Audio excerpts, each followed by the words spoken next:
We are live. Hello, everybody. Hello. Let me tell you where we're streaming. So on my Kate Carner UK page, on my business page for the first time, on the Sip and Share on YouTube and on Facebook, and in the new Sippers and Sharers group. So hello, everybody. I am Kate. And who is this handsome bearded gentleman in front of me? Who's that? Is it? Oh, no, he's just left. He ran off quickly just as I said it. Must have been shy. Hello, Dan Walsh from Rascal. How exciting is this? Drinking gin on camera, how unusual. I know, very unusual. I've come in empty-handed for this one, just in case. Why? What's going to happen? Well, I've had my tea just before, and I can't have my tea without a couple of drinks, so I didn't want to have another one in case I got so scoused that no one could understand a word I said. So well, I'm more excited about what might happen. Hi, Liz. Hi, Carol. Hi, Maria. If anyone has any questions, by the way, for Dan, feel free to put them on comments, and I will put them on the screen. I'm kind of more excited as to what would happen if you do have a drink. I feel like I can't drink alone because I've got your mini. I've got my Rascal mini here, which I feel like I'm going to drink forever, and my full bottle, which my husband's been attacking. So, yeah, are you going to make a woman drink alone? I'll have to go and get a quick one then. I don't want to be rude. I hate to be rude. Don't be rude. Don't be rude. That. So, hello everybody. Happy, what day is it? Wednesday.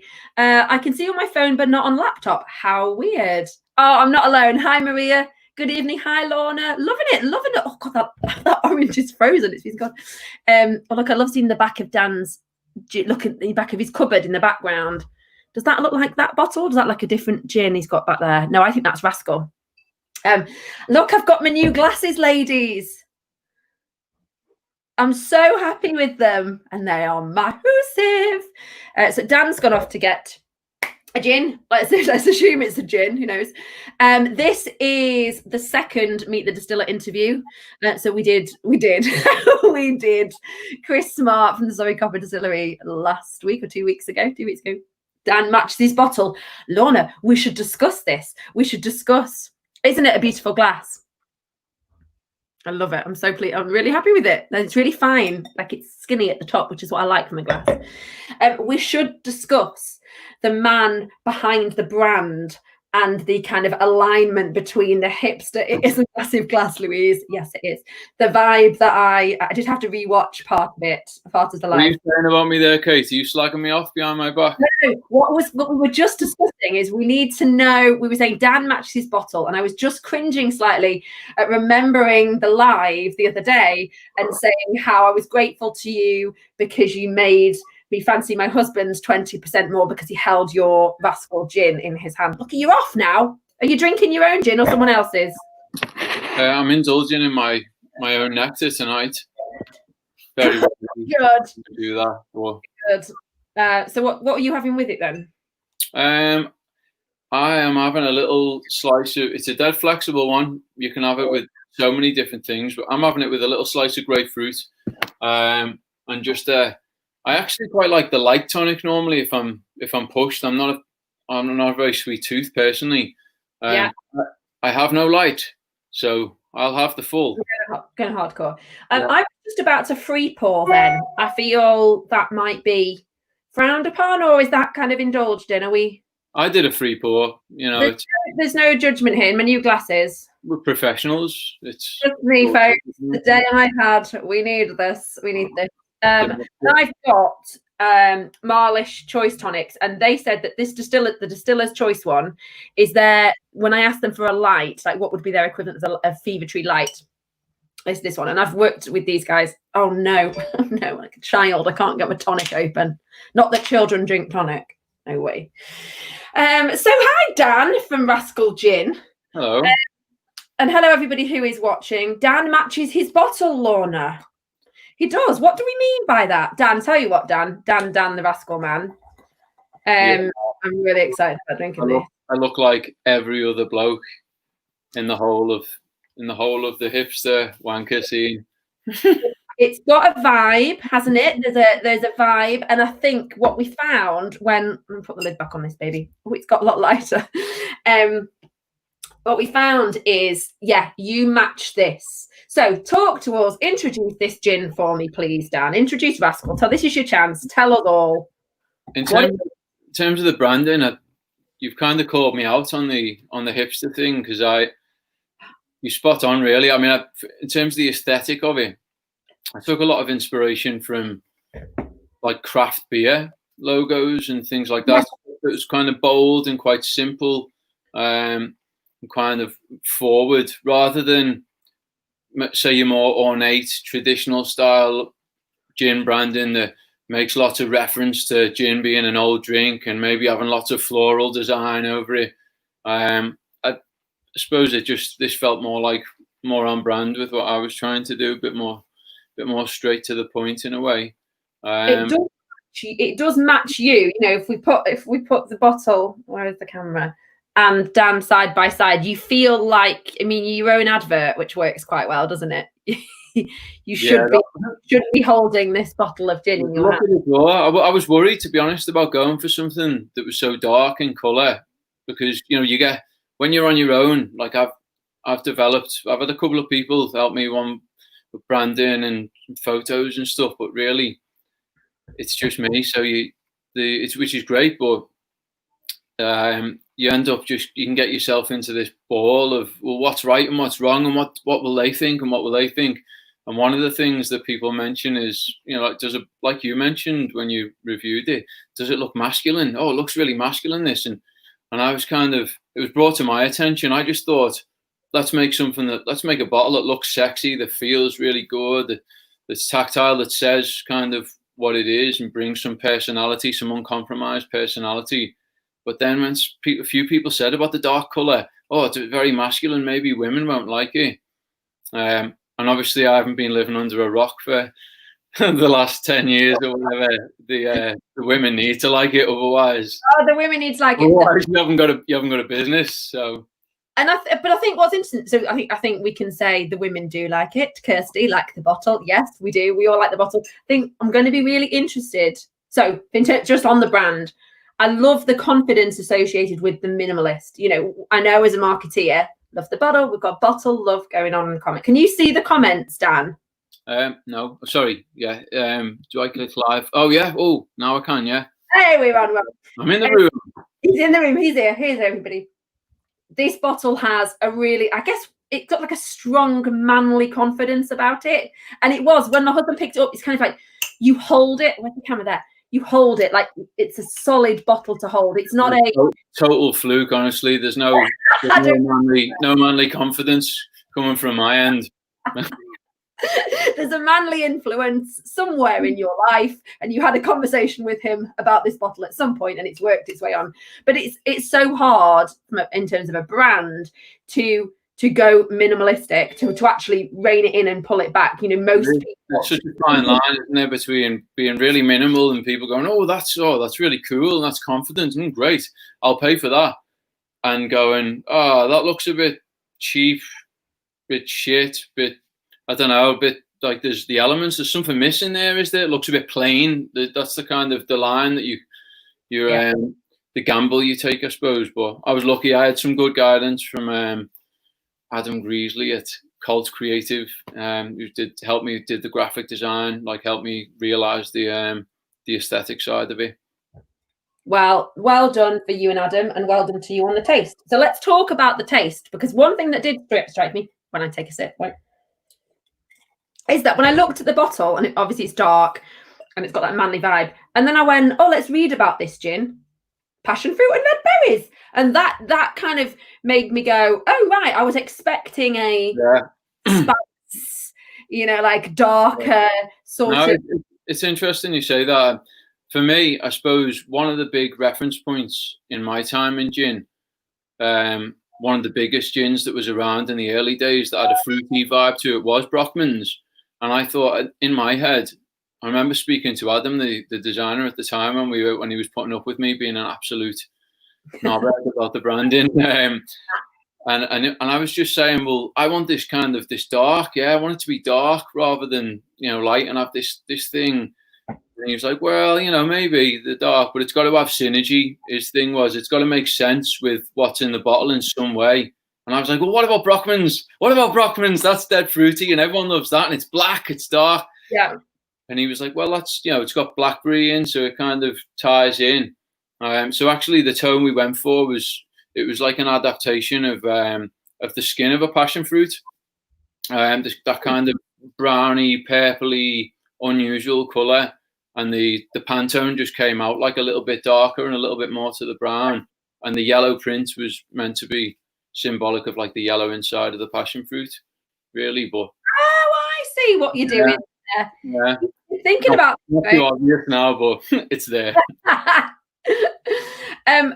really like the the mysterious. To be honest, I struggle with the bottle. No problem with the minimalism, but I can't see what's in it. Well, that's always that's a healthy debate, isn't it? That kind of divides opinion. Do you want to see what's in it, or not?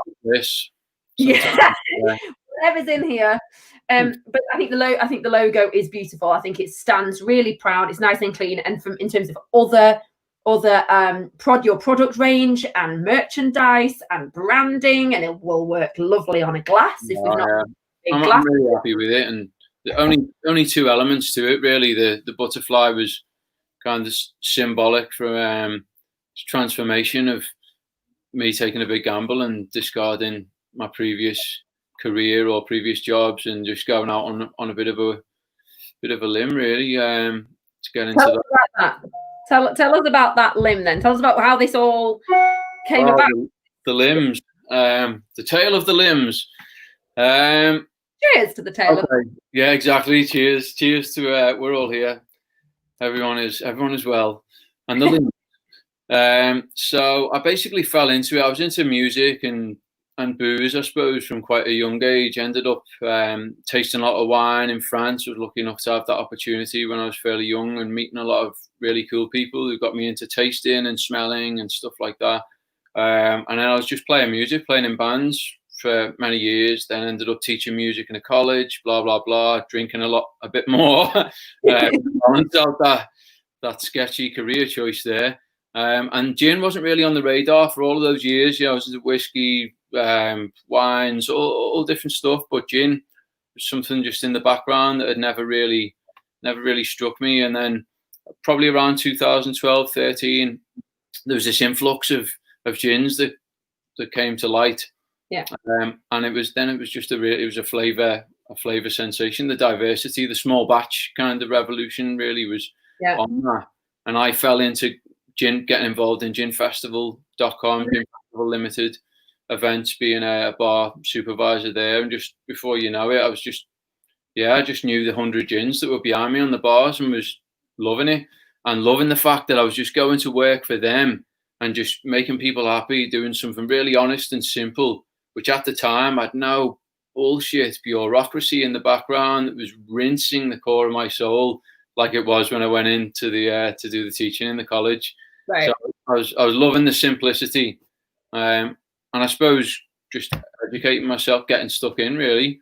Then that company decided to launch their own gin, which was Tinker Gin. Asked me if I wanted to get involved, and I ended up being the face of it. I didn't know that. Okay. Like product development and sales and running it really. Right. And then that all kind of fell apart. Well, the bigger picture, the gin festival bubble fell apart, and Tinker kind of got taken with it. So that was probably 2 years ago, maybe now. And that left me in a bit of an unusual predicament, where I'd left my teaching career by then to fully jump on board with the gin, thinking this is amazing. We get treated with respect here. It's great. There's no corporate agenda in the background. There's no sneaky corrupt behavior. This is amazing. And I jumped over, and it didn't quite turn out like that in the end. So I ended up basically with nothing and kind of having to think about starting again. And it's weird when you've been in something like teaching, you get a bit institutionalized to the outside world and having that security of knowing, I have a wage every month. I fucking hate my life, but I have a wage every month. It's great. And then not having that, it was a bit scary, but I just phoned up Barclaycard and lied about my income. Yeah. Borrowed 15 grand and contract distilled So I wasn't able to get enough to start my own distillery or anything. I thought I've got to start something.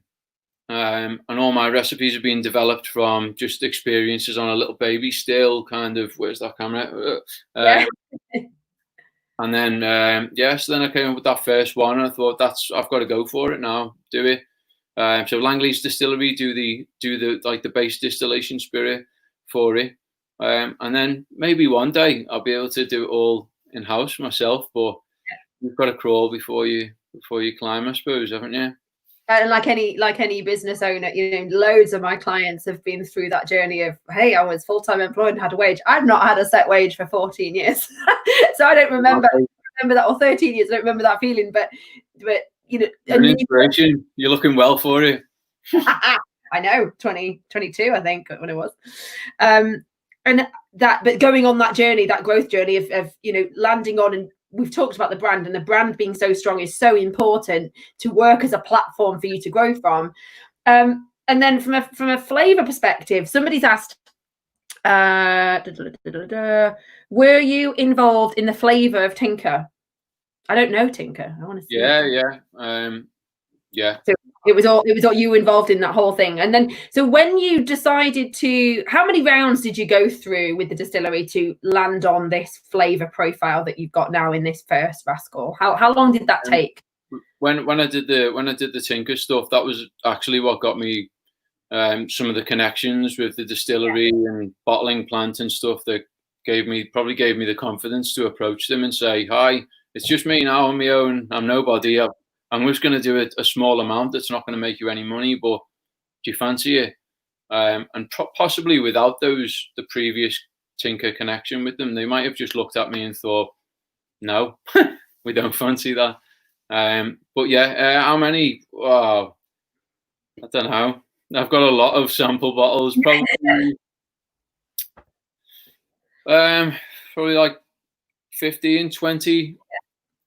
Yeah, I did some blind taste testing for a brand that's not yet launched, who are distilling in the same way that you are still doing, and I think we were on 17, and I mean, start at one point, and then you just until you get it right. It gets to a point, though, I think, where with any creative process, and I recognize this in myself with music and stuff. You can have when's a song finished? When have you finished writing a song? Well, almost never. You just you get to a point where a producer told me a song's finished when you get to the point where you've just got to walk away because you don't want to hear it anymore. Yeah. I think anyone that's in the creative, branding and advertising and looking at anything creative will understand and empathize with that point, I guess. So how long ago did you launch this one? It was March last year. Sorry, the COVID's thrown my calendar off a little bit. March 2019. Okay. We bottled the first batch of about 600 bottles. And then in terms of selling them, you've been out in markets last year, online, pre-COVID? I've tried to keep it within what I know and how I know how to do it. Keep it small, keep control of everything. Not because I'm a massive control freak, but I am. We all actually are. Trying to protect it from becoming what I've seen happen previously to other good things. Getting sidetracked with trying to take over the world and make loads of money. And I think for me, I just want something that soothes the soul, that's right, and you build it from scratch and be patient. And if it's good, then time will tell. And if that makes you wealthy, then great. But for me, it's more about having something that is just honest, that I can vouch for 100%. That's so important. Having something that you stand by, and I say that a lot for my own businesses and with clients. You've got to know where you stand in association with this gin. This is not something. Yeah. It's meant that I've had to make some big decisions about keeping it small, because as soon as people start liking it and you realize, this product actually might be all right, then there's the temptation, the doors open. You get a lot of people, the trade people, can we stock this? Can we stock that? I had Weatherspoons contacting me about a month after my first bottle, and just by chance they had a buyer that was sniffing around Instagram and basically offered me to be a part of some festival they were running and take 2,000 bottles off me. And I realised then that was a big question for me, but it wasn't big volume, quite small margin. But yeah, if you got the cash flow to do that, then yeah, you make money in a second. But for me, I had to just have a little chat to myself and walk away from that. Really. So I've just been selling. I'm just going into the 4th batch of the first gin now, and I've sold all the sales really being through my website or at events. So Gin and Rum Festival, they've been great to work with. I've been on all the tour with them all over the place. I'm doing the bar work, doing masterclasses, doing all that kind of stuff, and that's been a very nice, wholesome experience for me, and a great support for getting exposure for the gin. Yeah. But other than that, yeah, Gin Festival, I've been doing the Gin and Rum, done some ones at Gin Society, which have been great, doing some tables, massive support, but just the events and my tiny little website really so far. But I guess what people don't, you just talked about volume and conversations with Weatherspoons, and I know quite well a distillery who are in quite significant conversations. They're in your situation and quite significant conversations with Morrison's, Tesco, and Sainsbury's. It's just, and they are going. It's a different world. It completely is the different world. And I think what the general public don't realise is how tight the margins are on a bottle of gin. Well, I think your whole situation changes so radically when you enter into that ballpark, because you're dealing with massive numbers. And I was just, to be honest, I just shit my pants and thought, I can't do that now. I'd need all this money. I'd need other people, and I can't rely on other people. Maybe I just looked at all the variables that could go wrong, and then I looked at Weatherspoons, and I thought, isn't the guy who owns that some natty, horrible bastard? And I thought that's not really on brand for me. It was tempting because if you can borrow the cash to get the 2,000 bottles to them, then you could get some cash flow back in immediately, which is like, oh, great, but at what cost, I suppose. And when we are a small business, which I am and you are, and there'll be lots, I know some people watching, hello everybody, a small business, we have to take control. And it's not about being a control freak in that sense, but you are accountable and responsible for every element. You need to know everything. You need to be, I talk a lot about this, you need to be upskilled, at least in part, in everything. Otherwise you lose out. Louise has said, is Rascal a good sipping gin? Yes, Louise. I've not had the chance to try it yet. Yes, it is delicious gin. You can put whatever you want in it and it's going to hold up. Is that a fair answer, Dan? I'd say so, yeah. I mean, I was going to say it depends how much of a pisshead you are. If we're talking about sipping it neat, I've realised over the years that stuff that I'm really comfortable sipping neat, other people, flames come out of their ears, smoke, and they're like, try this, it's really smooth, it's really, really easy to drink. And then I realise, actually, I've been working in the booze industry for a while now. Well, that is certainly different because that is experience. And I must admit, the faces that I get at me when either online or when someone's watching me drink whatever, and I sip it neat and they're going, you're drinking neat gin, and I'm like, well, I'm not glugging neat gin, am I? But this sort of gin you could glug neat and nobody would judge you. No judgment here. Lorna has said, will there be another Rascal gin? Tell us the story of the pink dildo Facebook right comment. Yeah. What is that? That pricked my, unsurprisingly, a pink dildo gin pricked my ears, but I don't know what drama going on. So I've been working, like, chiseling away in the background, working on lots of different recipes. But I've just honed in on one, and I thought now's a good time to do it. I was just about to do it, probably a couple of months later, for like the summer, the peak of the summer, and then all the COVID happened, and I thought, right, need to get this done now. And it looked like it was all good. Yeah, come on. Someone's commented that something in the background that we want to know. So, I mean, it's obviously different in different lights here. But, it doesn't look that bad. And I love the analogy of the pink dildo, like we're all looking at a consistent colour. Yeah, Like a orangey pink. Looks like an orangey pink mix in this light. yeah. I mean, this is a slightly dimmer light. In a bright light, it looks like yeah, it looks just like Right. you know the real Land Summers collection. Yeah, a traditional one. Which, from a brand perspective, you went with a negative. You were like, I don't know whether a pink dildo gin is my vibe. Yeah. You know, I'm sure it works. It got a great engagement on social media, but for me, it's about those muted tones. You know, those softer, richer tones, and I just couldn't quite get on board with it. And it's not orangey enough, and the profile is a real celebration of orange and bitter orange and blood orange and passion fruit as well, like the signature touch there, reference to the first one.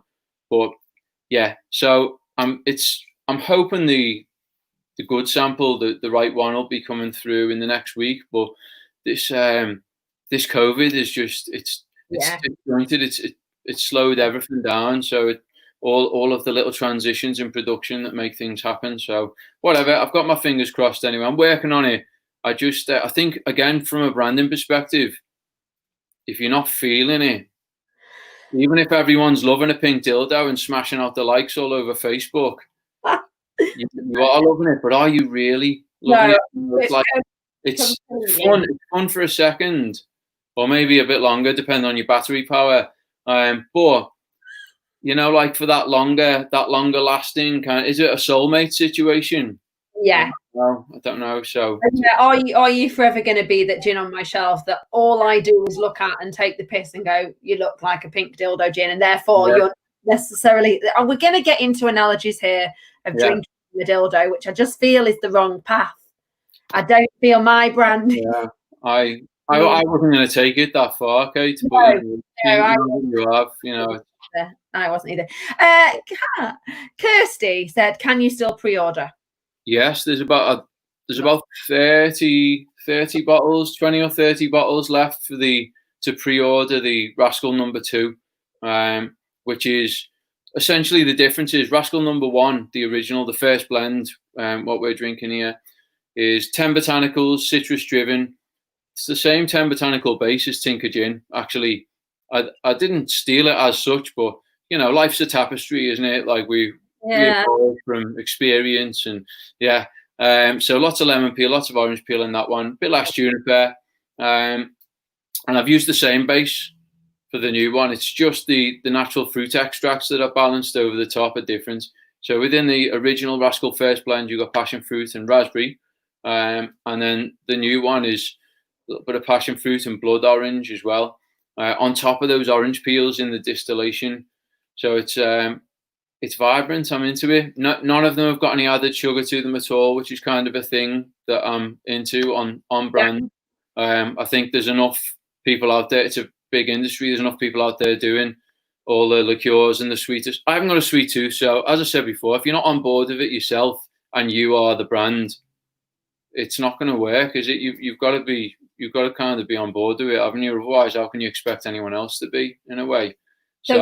And I think both aesthetically, brand wise, in terms of the name Rascal is brilliant. It's a brilliant word, Rascal. I love a kind of a 4 or 5 6 letter word, and it's which people who aren't maybe creative won't understand the love of a word of a certain shape. But it's a really good looking word, and it's a lot of boxes. But we're probably not going to see. Is it fair to say we're not going to see a Rascal bubblegum? Probably not. No. Probably. We never say never. I didn't want to say probably not. Oh no!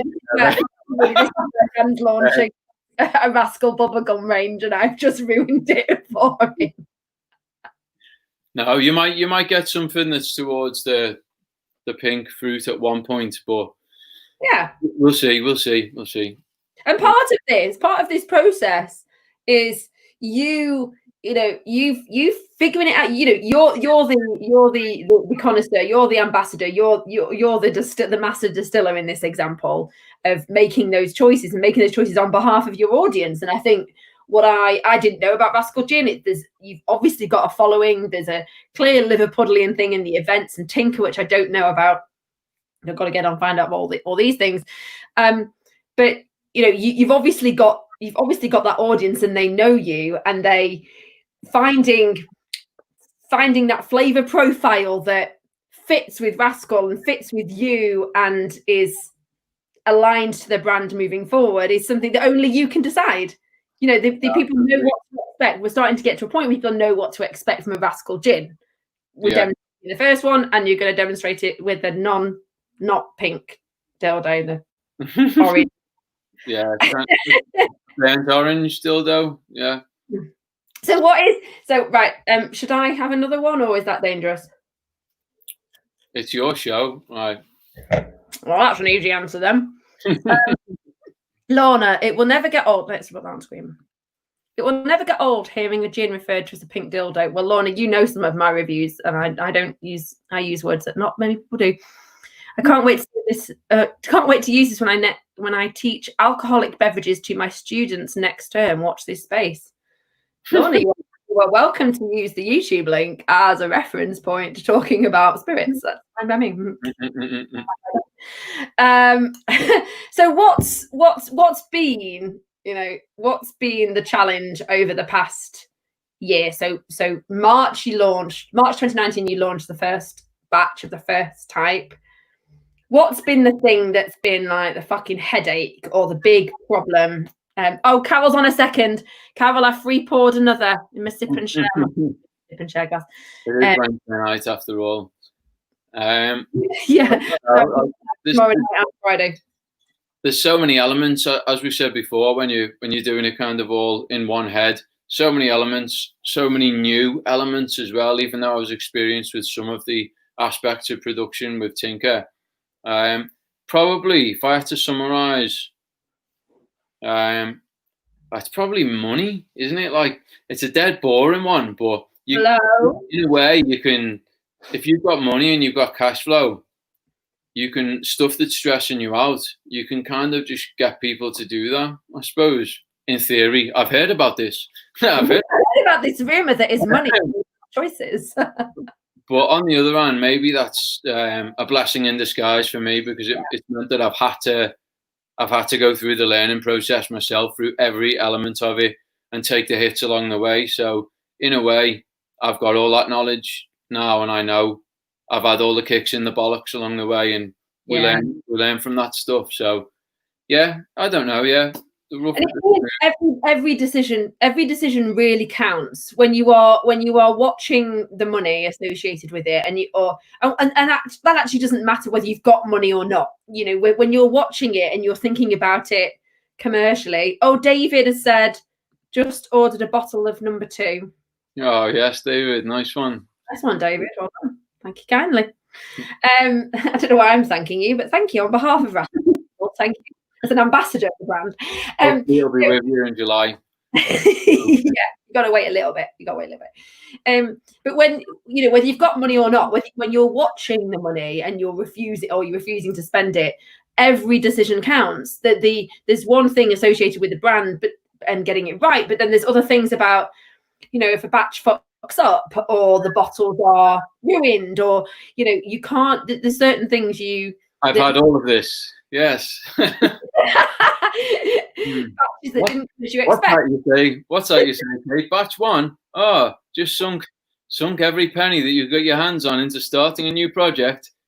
Paid out the money to get the special spray and screen print. Sexy stuff. Almost all of them get fucked, scratched, scuffed, smashed in the haulage collision. Oh, yes. No. Yeah. Oh, well. There's got to be some here. So glad I'm not there now. It's as an eternal optimist and a kind of a business marketing consultant, I'm taking that and going, right, we've got to use this. This is lessons to new distillers. You are young, you are handsome, you've got a sexy bottle, we've got a brand going on. You used to be a teacher. I am going into consultancy mode now. But, how can we use all of these fuck ups that have happened over the past 18 months, 12 to 18 months, and say, this is how you don't do it. Or this is what you Yeah. shouldn't do. You can't, like, I'm a big researcher, you know, I'm a big overthinker, I'm a big geek when it comes to detail. Oh, that's nice. Orange tonic. Sorry. That's all right. Just to interrupt everybody, I've just added some of this because I've The clementine, is that going well with you? I've just put some of that in, and I've got let's just show the audience for a moment this situation, Rascal, and because my Marlish is all gone, and yeah, very nice. Yeah, it works well with the orange tones. I've been playing around with some Aperol yesterday, and I was surprised how complimentary. Really, because I look at Aperol and out of my girly gang of mates, I just can't get on with it. I've got a full bottle and I can see one behind you. Is that Aperol behind you? Yeah, I haven't got a full bottle exactly. It's a little bit more of a dribble, but the dregs left over. Product development, you know, a lot of serious research going on there. Yeah, is it because it's bitter that you don't like it? Yeah, I do have when we were talking about sweet tooth earlier, I do have a naturally sweet tooth. They prefer not kind of the like, oh my god, that's going to make me sick sweet. And I do have gins that are in my cupboard that I haven't yet opened. But maybe I was burnt in Italy last year when I basically had a couple of gins already, and then I ordered a cocktail and was very excited about it, and it was full of Aperol and went. Got you in a Negroni. Yeah, I don't. Yeah. I mean, it's a big thing that I've noticed over the years. I know one of your questions is likely to be what's going on in the gin world, where's it going, or how's it developed? And I've kind of been a fly on the wall since the early days, really, from the festivals, watching people's trends and the consumption patterns. And one of the massive things that I'm always talking about, probably like a broken record, is bitterness, because I think the biggest expanding part of the market is actually the tonic haters, and people who don't like bitterness, people who thought they hated gin and they'd never tried it forever, but it was based on an experience with tonic and the quinine, the bitterness, and some people just their palates find it really heavy and it's a no-go, complete no-go. Do you not feel like they'll come round to it eventually, though? Do you not? I feel a bit like, oh, maybe there's some people who will sway in between, but you know what I think will probably happen quicker is the industry of products will come round to them, which is basically what's happened with the expansion in sweeter gin. Because one of the massive ways of toning down tonic or toning down bitterness is just up the sweetness, and that'll calm that bitterness or wipe that bitterness out completely if you put enough sweetness in. Or just have it with lemonade. I mean, you've only got to look at the latest Fever Tree range. It's sodas. It's a cunning piece of branding. You know, it's an interesting piece of branding. Flavored sodas. It's basically lemonades, but without different flavors, but without calling it lemonade, because that's a dirty word in some circles. But it's such a massive part of like people drinking gin now. People actually will say, "Oh, I just have lemonade," whereas and they get slapped around the face and sent away from the bar. No, yeah, but it's a funny one anyway. But yeah, the Aperol, I'll be publicising some form of cocktail when I'm sure it's okay. It's coming. Yeah. The Aperol. Pardon? Even you'll like it, I promise you. Really? Feel like we're gonna have to work really hard. I need to get a bottle of batch 2, don't I? I'm gonna need batch 2 in my life. Said soda and lemonade are very different. Yeah, but I guess it depends how they're making it, how much sugar in the soda. Soda is different, yeah. I mean, essentially, in theory, soda water is just fizzy water, so there's no sugar and there's no citrus, and they're the two elements that make a fizzy water into a lemonade. But I can guarantee you that that new Fever Tree range is going to be more than water, like fizzy water. Yeah, flavoring in it. It'll have citric acid in it. It'll have some kind of citrus profile, some kind of fruit aspect to it, or other flavor aspects to it, and maybe like some form of sugar, even if it'll probably be a natural form of sugar, like a syrup or that other one I can't remember. But I'm into that. The way the natural things have moved in a more natural direction with regard to sugar. People are more aware of kind of sugar and sweetness and like artificial sweeteners, and that's something part of my brand that again, it's my vibe to not really just keep it real, keep it natural. And Dan, I think we'll all agree you look like a man that's going to keep it real and keep it natural. Brand consistency is very important. I look like I'm of no fixed abode. It's been locked down. I haven't had a haircut in months, Kate. Give me a chance. You didn't see my hair before. Before Sip and Share started, I had like a tight, neat pixie cut. And then the gin came and the branding came, and it just, and now I feel like a wild. I'm not going to go there. Anyway, okay. So before we finish, because it's 40 minutes in, I've not had my tea. Oh God. Yeah, I know. Yeah. What's the future for Rascal? We've got a second gin coming out. Second gin's on the cards. Just doing a small little batch of that, like a few hundred bottles. See if anyone likes it, and then it's going well. I've only got 30 bottles left on the pre-order. I haven't even made it yet, so I'm massively humbled by the support. Don't tell them that.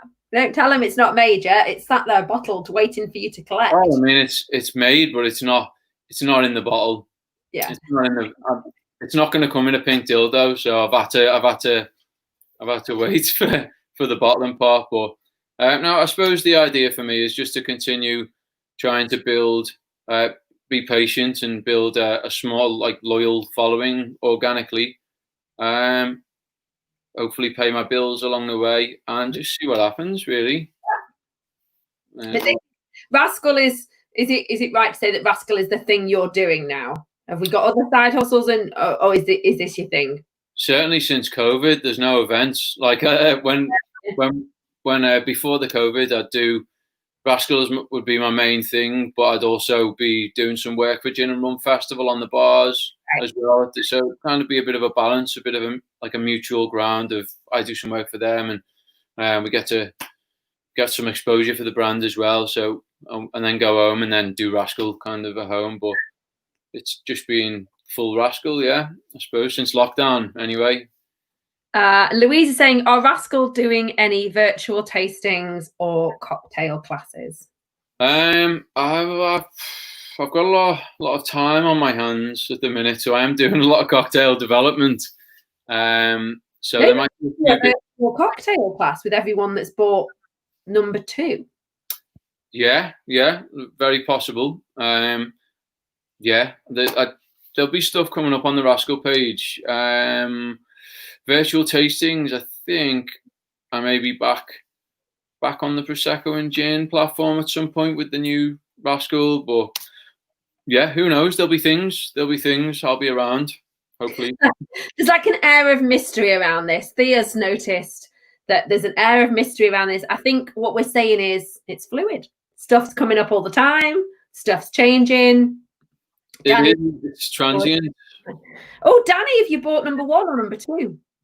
Danny is one of my very good friends. I used to work with her as well. I believe. She's bought number 1. Look at him, he knows it. Oh, yeah, because actually Danny was on the live last week when I was talking about number 1. Kirsty says, are you doing that word? Are you doing that? Junipalooza. Thank you. Not planned. It's not planned at the moment. It's been a bit of a funny one, to be honest, like plans. I'm sure everyone can relate to it this year. I had a lot of plans at the beginning of this year. I was so excited. I'd had a great first year. I couldn't believe it. I paid off half the investment, and I thought all the borrowing. I thought, oh, this year I've got all these cool things planned in. 20 is going to be it. I'm going to be debt free by the end of the year, and maybe even have 50 quid, real pounds in my own pocket. And then the world falls apart. But you can't. Nothing we can do, is there? Nothing we can do. Sit at home and drink gin. Yeah. I've got no idea what I'm doing for the rest of the year, really.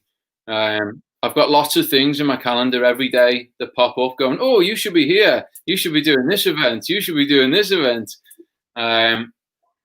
or who knows, eh? We'll just have to see. Well, let's just go with the flow and see what happens. Okay. Oh, Lorna's saying, Dan, we want to see you again. We are trying to tie you down to events. Lorna, I think the words coronavirus, lockdown, and free. I'll be there. He'll be there. He'll be there. Yeah. As soon as we're allowed out, I'll be all over those events. No worries. Right, everybody. Well, and Dan primarily, thank you for that insight into the world of Rascal. By the way, just give us really quickly an insight into where the name came from. Just what was your around the name? And I love my mini Rascal as well. Can I just show you all my mini Rascal? I mean, how cute was that? Just want to eat it. So cute. The name, I suppose I just got myself a bit of a rep from touring all over the UK with the gin festival, doing the master classes with Tinker. Got a bit of a rep for being a cheeky bastard, I suppose, being a that Scouser who's got a bit of a loose tongue.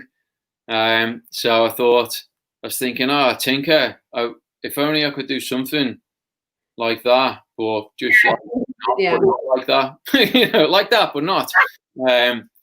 And it just popped up. Yeah, Rascal. I thought it was just the right fun. Yeah. It is, and there's a word. It's got great brand kind of creative potential, hasn't it? It's a way to take you. Yeah, completely agree. Carol, look forward to seeing you at Grandma's Gin Parlour off Instagram. Hi, Carol. Yeah, Carol. Hi, Carol. Okay, right then.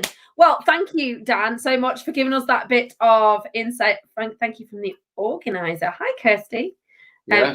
That bit of insight into Rascal. Look forward to seeing number 2. Yeah, it'll be there soon, hopefully. And definitely. Say that again. Definitely, yeah, soon, definitely. And we will see you. We'll always have Pete says he will always have a bottle in our collection.